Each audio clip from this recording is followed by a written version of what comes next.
네, 안녕하세요, 여러분. 씨알쌤입니다. 이번 영상에서는 백석의 8원이라는 시 같이 공부해 보도록 하겠습니다. 제목의 의미가 잘 뭔지 모르겠죠, 여러분. 8원은요, 지명이래요, 지명. 그래서 평안북도의 지명이고요. 서행 시초라는 건 뭐냐면 서쪽, 평안도 서쪽 지방을 여행하며 시를 기록하다. 시를 기록했다 해서 평안도 지역을 여행하면서 세 편의 시를 남겼는데 그 중에 세 번째 시다 이런 뜻이에요. 그러니까 백석이 원래 평북 지방 사람인 거 알고 계시죠, 여러분? 근데 이분이 어느 시대? 일제강점기. 그러니까 우리가 여행을 했다 그러면 뭔가 이렇게 좀 좋은 곳에 가가지고 맛있는 것도 먹고 좋은 구경도 하고 뭐 이렇게 생각이 되지만 이분이 그때 당시 평안도 서쪽 지방을 돌아다녔다라는 건 이분의 눈에 비친 게 그렇게 뭐 맛있는 거, 뭐 좋은 거, 좋은 풍경 이런 건 아니었을 것 같아요. 도대체 일제강점기 이 평안도 지방을 돌아보면서 어떤 풍경들을 봤는지 그걸 단적으로 알려주고 있는 게 8원이라는 시입니다. 이 시를 통해서 시인이 바라본 풍경이 어땠는지 우리가 일제강점기로 이렇게 시간 여행을 떠나듯이 그곳에 가서 백석의 눈으로 바라본 일제강점기를 함께 바라볼 수 있으면 이 시의 감상이 제대로 됐다라고 얘기할 수 있을 것 같습니다. 자, 먼저 본문 보면서 선생님이랑 같이 시를 감상을 해보시죠. 같이 보세요. 차디찬 아침인데 여러분 차가워요. 차가운 아침입니다. 차갑다 그러면 일반적으로 플러스 마이너스 그리고 차가운 건 우리가 어떤 감각으로 느끼죠? 피부로 느끼죠. 그렇기 때문에 어떤 이미지가 활용이 된 겁니까? 촉각 이미지가 활용이 된 겁니다. 그리고 추운 아침이다 그러면 이렇게 따뜻하고 뭐 이렇게 햇살이 밝고 이런 느낌이 아니기 때문에 뭔가 상황이 부정적이구나, 고달픈 현실을 이야기할 것 같구나, 그거랑 참 잘 어울리는 그런 배경이구나 라고 우리가 생각할 수 있는 거죠. 그래서 시 전체적으로 봤을 때 이 차디찬 아침이라는 건 고달픈 삶의 모습을 촉각적인 이미지, 감각적으로 형상화한 그런 표현이 되는 겁니다. 됐죠? 그 차디찬 아침인데 묘향산행, 다시 말해 묘향산으로 가는 승합 자동차, 지금으로 말하면 버스 같은 거죠. 거기에 텅하니 비어 있었어. 너무 아침이니까 사람이 별로 타고 있지 않았던 거죠. 묘향산으로 가는 그런 버스가 비어 있었는데 거기에 나이 어린 계집아이 하나가 오른다, 니은다, 동그라미 별표 하시고요. 우리 요런 종결어미가 사용이 될 때는 선택지가 요 종결어미의 그 성격을 물어보는 선택지들이 굉장히 많이 만들어지죠. 니은다나 여러분 는다. 요 두 가지 종결 형태는 뭐다? 현재형이다. 지금 일어난 사건, 과거에 일어났던 사건이더라도 현재형 종결어미를 사용하게 되면 마치 지금 내 눈앞에서 보이는 것 같은 어떤 효과를 주는 거예요. 생생한 느낌을 부각하는 거죠. 그런 현재형 어미가 사용이 됐습니다. 자, 다시 여기까지 어떤 장면이 그려졌다? 텅 빈 버스 아니고 굉장히 차디찬 추운 아침이에요. 사람들이 별로 많이 타고 있지 않은데 나이 어린 계집아이 하나가 탁 올라가죠. 그 버스에. 그 다음 보세요. 옛 말속같이 진진초록 새 저고리를 입고 손전등이 박고랑처럼 몹시도 터졌다. 여러분 보세요. 이거는 누구? 대상이 누구? 지금 계집아이 같은 거지. 그치? 계집아이가 올랐다 그러고 나서 묘사가 나왔으니까 계집아이에 지금 뭐 하고 있는 거야? 외양을 묘사하고 있는 거야. 그러면 이걸 묘사하고 있는 누가 있단 얘기야? 관찰자가 있단 얘기죠. 관찰자가 그 계집아이를 바라보면서 저 아이는 이렇게 아침에 이 버스를 타는 저 아이는 누굴까? 이렇게 그 아이를, 계집아이를 찬찬히 바라본 거지. 그랬더니 진진초록, 아주 진한 초록색의 새 저고리를 입었어. 새 저고리를 입었는데 플러스지, 그치? 어디 여행 갈 때 우리가 이렇게 새 옷, 예쁜 옷 입는 것처럼 그런 예쁜 옷을 입었단 말이에요. 그런데 손잔등을 이렇게 봤어.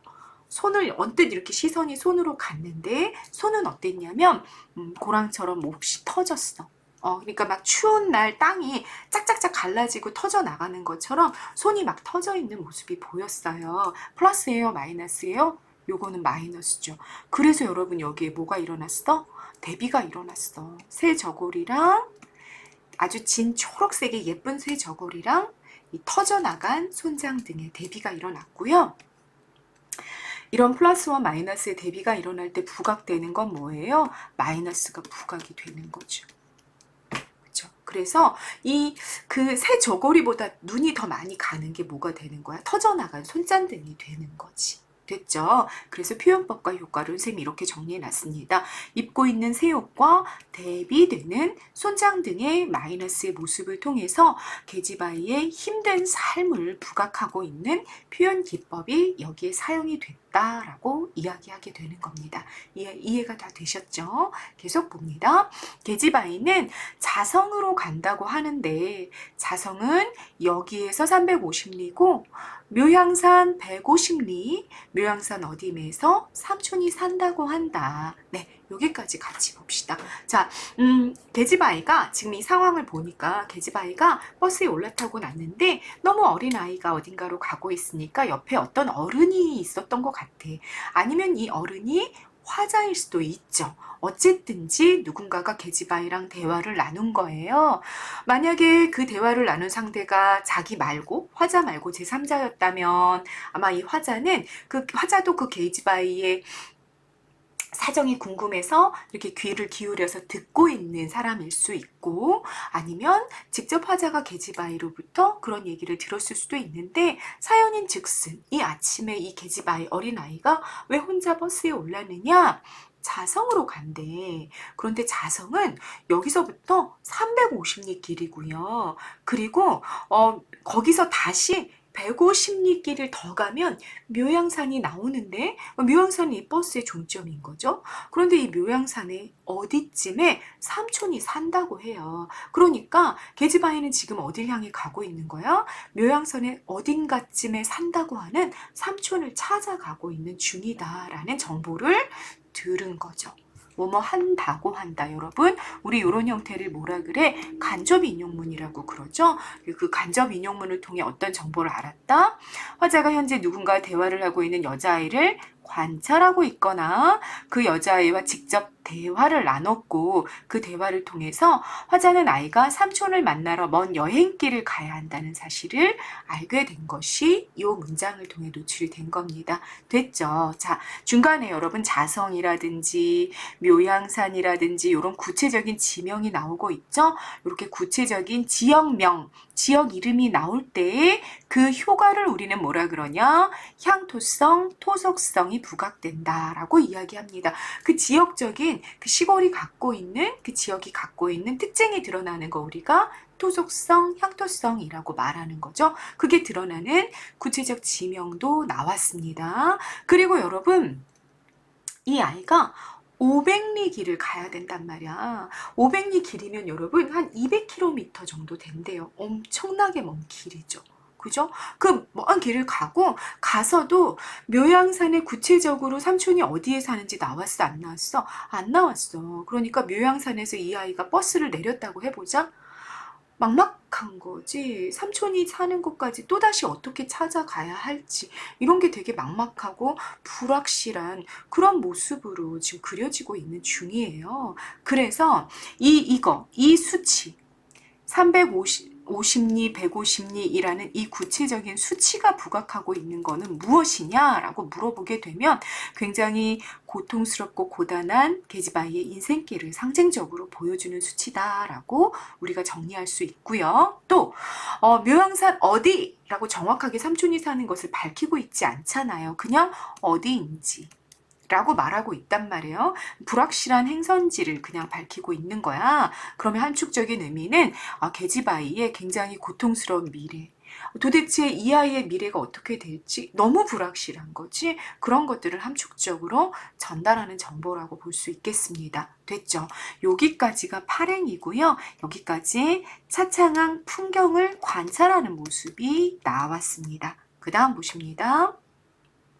새하얗게 얼은 자동차 유리창 밖에. 자, 시선이 어디? 창밖으로 넘어갔죠. 유리창 밖에. 자, 여기 표현법은 새하얗다 했으니까 시각 이미지를 부각했어. 하얀색. 또 얼었다. 얼어붙은 건 여러분 추운 거잖아. 추운 건 우리가 피부로 느끼는 거죠. 그래서 촉각. 그래서 시각도 나오고 촉각도 나오고, 여기는 시각, 여기는 촉각. 이렇게 한 문장 안에 두 개 이상의 서로 다른 감각이 나올 때 우린 그걸 뭐라 그런다? 복합 감각이라고 얘기한다. 그래서 복합 감각적인 표현법이 나왔습니다. 새하얗게 얼은 자동차 유리창 밖에. 내지인, 여러분 요거는 좀 별표 체크하고 갑시다. 우리가 일제강점하의 시나 소설을 읽게 되면 내지인이란 표현 굉장히 많이 나와요. 내지인은 식민지하의 그 백성들이 본토, 그러니까 자기를 지배한 그 제국주의 그 나라를 일컫는 표현이 내지인이야. 그래서 식민지와 조선인들이 내지인이라고 표현을 하게 되면 그건 일본인을 가리키는 표현이 되는 겁니다. 이해되셨죠? 됐죠? 내지인은 뭐라고? 본토민족을 가리키는 건데, 식민지 입장에서의 본토민족, 그러니까 우리 식민지와 조선의 입장에서는 일본인을 가리키는 표현이다라는 거 됐죠? 내지인 주제소장 같은 어른과 어린아이 둘이 네임을 낸다. 네임을 낸다라는 건 차비를 내는 거야, 여러분. 그러니까 계집아이의 차비를 내주고 있는데 보니까 이 사람들이 누구다? 일본 사람들이더라는 거지. 일본 사람, 그 옛날 주제소라고 지금의 경찰서 같은 그곳의 소장. 그런 그 정도로 보이는 어른이랑 거기에 이제 그 아이들이라고 보이는 자녀들이라고 보이는 아이들이 같이 이렇게 배웅을 나오고 있는 거야. 누구를? 계집아이를 배웅 나오고 있는 그 모습이 차창 밖으로 보이고 있는 중인 거죠. 역시 관찰입니다. 계집아이는 운다. 흐느끼며 운다. 반복됐죠? 그리고 여러분 반복되면서 여기 말이 하나 첨가됐죠. 계집아이는 운다. 그냥 우는 게 아니고 흐느껴가면서 이렇게 흐느껴가면서 어깨를 들썩여가면서 운다. 자, 니은다 현재형. 종결음이고 무슨 효과를 가지고 온다? 생생한 느낌을 준다라고 말씀드렸고요. 표현법 이렇게 반복이 되는데 뭐가 하나가 추가가 되는 걸 우리가 무슨 표현법이라고 그런다? 점점 의미가 심화되고 강화된다 해서 점층법이라고 이야기하는 거. 운다 운다 반복됐어 시어가. 이렇게 점층법과 반복법을 활용해서 애상적인 분위기. 애상은 여러분 무슨 뜻인가요? 슬프다라는 뜻이죠. 슬픔의 분위기를 부각하고 있는 문장이 계집아이는 운다, 흐느껴 온다 라는 문장이 됩니다. 자, 여기까지가 차창 밖 풍경입니다. 다시 차 안으로 시선이 이동합니다. 창 안으로. 텅 빈 차 한 구석에서 어느 한 사람도 눈을 씻는다. 네. 차 안에서 이제 계집아이도 바깥을 바라보며 주제소장과 이렇게 자기 그 차비를 내주고 있는 그 아이들과 이런 사람들을 보면서 막 이렇게 흐느껴 울고 있고, 그리고 텅 빈 차 한 구석에 어느 한 사람이 있었는데 그 사람도 눈을 씻어요. 무슨 말이에요? 눈을 이렇게 훔쳤다는 얘기지. 왜? 눈물 때문에. 눈물을 흘린다라는 걸 이렇게 눈을 씻는다라고 표현을 해준 거죠.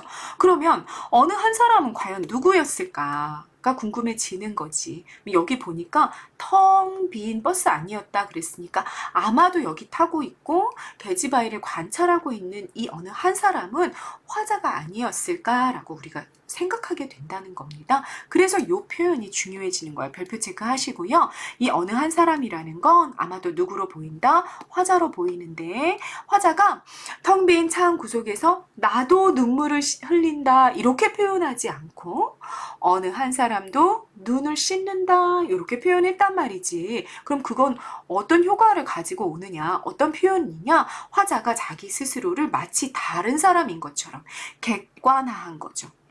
객관화한 표현. 자, 요거를 우리 문제에서는 어떻게, 선택지에서는 어떻게 말을 바꾸기도 하냐면 제3자화 혹은 타자화. 타자라는 게 다른 사람이라는 뜻이잖아. 다를타, 다르다, 남 이런 뜻이잖아요. 그래서 마치 자기를 남인 것처럼 바꿔서 표현할 때, 이럴 때 우리가 그거를 객관화다, 제3자화다, 타자화다 이렇게 표현하는 거야. 이렇게 자기를 마치 제3자인 것처럼, 다른 사람인 것처럼 표현하고, 눈물을 흘린다도 눈을 씻는다라는 표현으로 바꿨단 말이야. 그럼 이런 것들이 어떤 효과를 가지고 온다? 감정을 절제하는 효과를 가지고 옵니다. 여러분, 감정을 왜 이렇게 이 슬픈 풍경을 바라보고 있는 화자가 자기 스스로의 감정을 절제하고 있을까? 왜? 여러분, 어떠냐면요. 그러니까, 되게 슬픈 상황이야. 그런데 저 사람이 너무 많이 우는 거야. 너무 감정을 폭발해. 그러면 그걸 바라보고 있는 사람들은 상대적으로 좀 거리를 두게 되고 약간 냉정해지는 게 있어요. 그렇기 때문에 슬픔을 정말 강화하고 싶을 때는 그 당사자는 좀 어떻게 해야 되냐면 감정을 절제할 필요가 있는 거죠. 그래야 그걸 읽는 독자들이 훨씬 더 그 슬픔을 강하게 느끼는 효과가 있단 말이에요. 그래서 여기서는 감정을 절제하는 그런 기법들을 활용하고 있구나라고 여러분들이 정리하시면 되겠습니다. 이해되셨죠? 그 다음 마무리입니다. 계지바이는 몇 해고 내지인 주지소장 집에서 밥을 짓고 걸레를 치고 아이 보게를 하면서 이렇게 추운 아침에도 손이 꽁꽁 얼어서 찬물에 걸레를 쳤을 것이다. 자, 뭐뭐 했을 것이다. 요거 뭐예요? 추측형 종결어미죠. 그래서 이 추측형 종결어미를 썼기 때문에 이 문장이 화자의 상상이나 혹은 추측임을 드러냅니다. 1차적으로.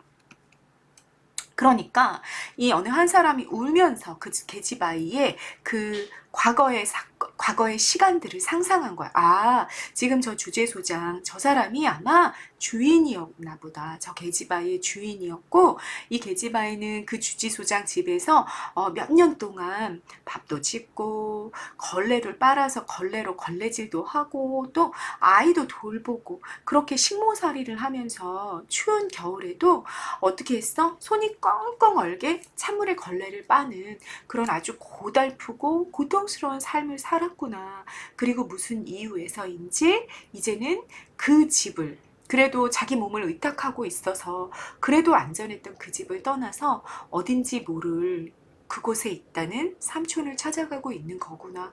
너무나 불쌍하구나. 저 아이의 불확실한 미래. 지금까지도 고단하고 고통스러웠는데 앞으로는 또 어떻게 살아갈까. 너무 막막하고 걱정스러운, 안타까운 그런 풍경을 바라보는 거죠. 그러면서 상상하고 있는, 추측하고 있는 그런 장면으로 마무리가 됩니다. 자, 그럼으로써 대상, 누구를 말하는 거야? 계지바이를 말하는 거죠. 그 대상을 향한 연민의 정서, 화자의 연민의 정서가 굉장히 강하게 농축된 채로 문장이 끝나고 있습니다. 자, 13행부터 16행까지 화자의 상상이었다라는 거, 뭐뭐 했을 것이다 라는 종결 형태를 통해서 여러분 이해하실 수 있을 겁니다. 그러면 이 계지바이는 도대체 누구냐? 이 상징적인 의미 우리가 좀 잡아볼 필요가 있겠죠.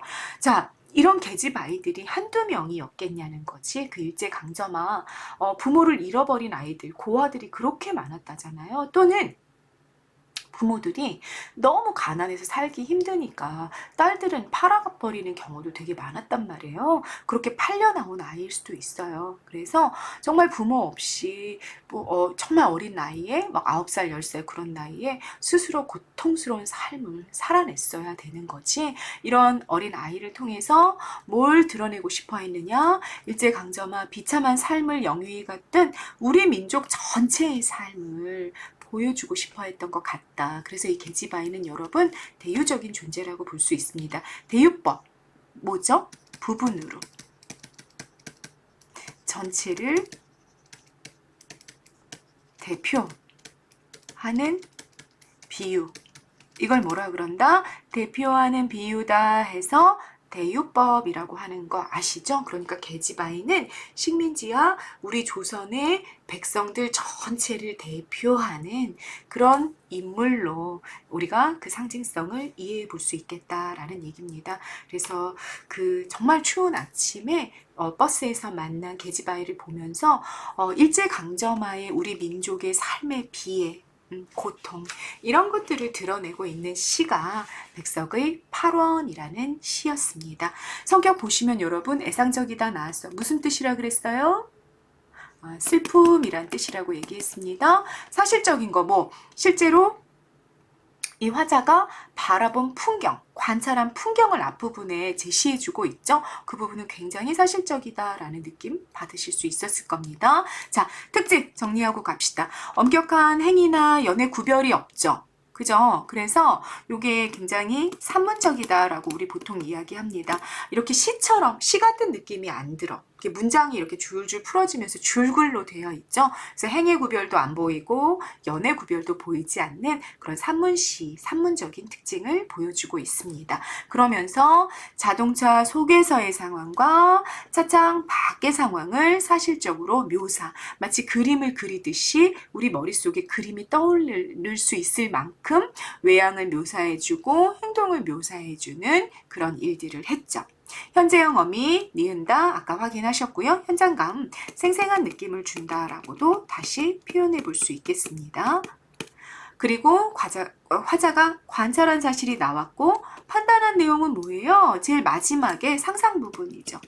화자가 상상한 부분, 그런 부분들이 동시에 보이고 있습니다. 비유를 활용했다. 어떤 비유? 박고랑처럼 이런 비유를 활용해서 대상의 계지바이의 외양을 그 고달픈 삶을 연상하게 해주는 그런 외양을 구체적으로 묘사했습니다. 구체적 지명 나왔어요. 뭐 여러분 자성, 묘향산 이런 구체적인 지명이 있었죠. 그래서 현실감을 높이고 실제 일어나는 일인 것처럼 그런 느낌을 주는 거지. 그리고 동시에 여러분 향토성, 토속성을 부각했다라는 말씀도 이미 드렸습니다. 촉각 이미지 여러분 뭐야? 추운 거지. 추위와 관련된 촉각 이미지들이 등장해서 계지바이의 고통스러운 삶의 현실을 부각하는 그런 기능을 했다라는 얘기고요. 화자는요 표면에 등장하지 않았어. 여러분 화자가 표면에 등장하는 표지가 뭡니까? 나예요, 나. 그런데 시 전체를 봤을 때 나왔어 안 나왔어? 안 나왔어. 나라고 나와야 될 법한 그런 부분에서 어느 한 사람에서 자기를 타자화시켜 놓은 표현이 오히려 있었죠. 그래서 표면에 등장하지 않은 겁니다. 화자는 여러분. 그리고 그 표면에 등장하지 않는 화자가 대상, 계지바이를 관찰하는 형태로 시가 기록이 되어 있습니다.